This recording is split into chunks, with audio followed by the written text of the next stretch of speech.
দীর্ঘ ৬ মাস পর অবশেষে খোলা হয়েছে কিশোরগঞ্জের ঐতিহাসিক পাগলা মসজিদের দান বাক্স। এবার বের হয়েছে ৪৩ বস্তা টাকা, যা অতীতের সব রেকর্ড ভেঙে দিতে পারে বলে ধারণা করা হচ্ছে। কত টাকা থাকতে পারে এবার? কেন এত মানুষ এই মসজিদে দান করেন? বিস্তারিত জানুন আজকের ভিডিওতে। শনিবার ২৭ জুন সকাল ৭টা জেলা প্রশাসক, পাগলা মসজিদ পরিচালনা কমিটি সভাপতি সোহানা নাসরিনের উপস্থিতিতে দানবাক্স খোলা।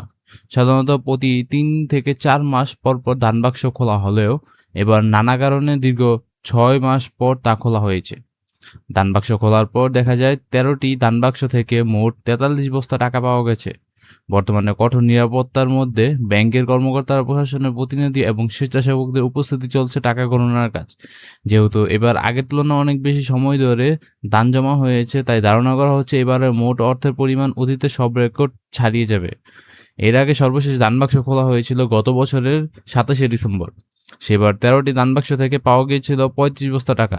সব টাকা গণনা করে সর্বশেষ পাওয়া গেছিল ১১,৭৮,৪৮,৫৩৮ টাকা, যা তখন পাগলা মসজিদের ইতিহাস সর্বোচ্চ সংগ্রহের রেকর্ড ছিল। শুধু বাংলাদেশি টাকায় নয়, সেই সময় পাওয়া গিয়েছিল বিপুল পরিমাণ বৈদেশিক মুদ্রা ও স্বর্ণালঙ্কার। তাই এবার ৪৩ বস্তা টাকা পাওয়ার অনেকে মনে করছেন নতুন এক ইতিহাস ঘটতে যাচ্ছে পাগলা মসজিদ। কিশোরগঞ্জের ঐতিহাসিক পাগলা মসজিদ শুধু মুসলমানদের কাছে নয়, বিভিন্ন ধর্মের মানুষের কাছেও একটি বিশেষ অবস্থার স্থান। জনশ্রুতি রয়েছে, আন্তরিক নিয়তে এই মসজিদে দান করলে আল্লাহ মানুষের মনের আশা পূরণ করেন।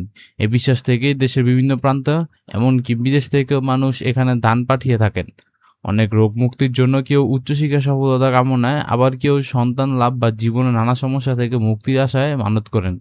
শুধু নগদ অর্থ নয়, মানুষ এখানে স্বর্ণালঙ্কার এবং বৈদেশিক মুদ্রা, হাঁস মুরগি, গরু ছাগল, বিভিন্ন মূল্যবান সামগ্রীও দান করে থাকেন। পাগলা মসজিদের এই দান দেশের অন্যতম বড় ধর্মীয় অনুদানের উদাহরণ হিসেবে পরিচিত। এবার সবার নজরে একটি প্রশ্ন, শেষ পর্যন্ত গণনা শেষে মোট কত টাকা পাওয়া যাবে? ৪৩ বস্তা টাকা কি ভেঙে দেবে আগের ১১,৭৮,০০,০০০ টাকার রেকর্ড? গণনা শেষ হলে জানা যাবে প্রকৃত অঙ্ক, এবং সেটি হবে পাগলা মসজিদের ইতিহাস নতুন অধ্যায় কিনা। আপনাদের কি মনে হয় এবার মোট কত টাকা উঠতে পারে? আপনার মতামত অবশ্যই কমেন্ট জানান। ভিডিওটি ভালো লাগলে লাইক করুন এবং সাবস্ক্রাইব করুন আমাদের চ্যানেলে।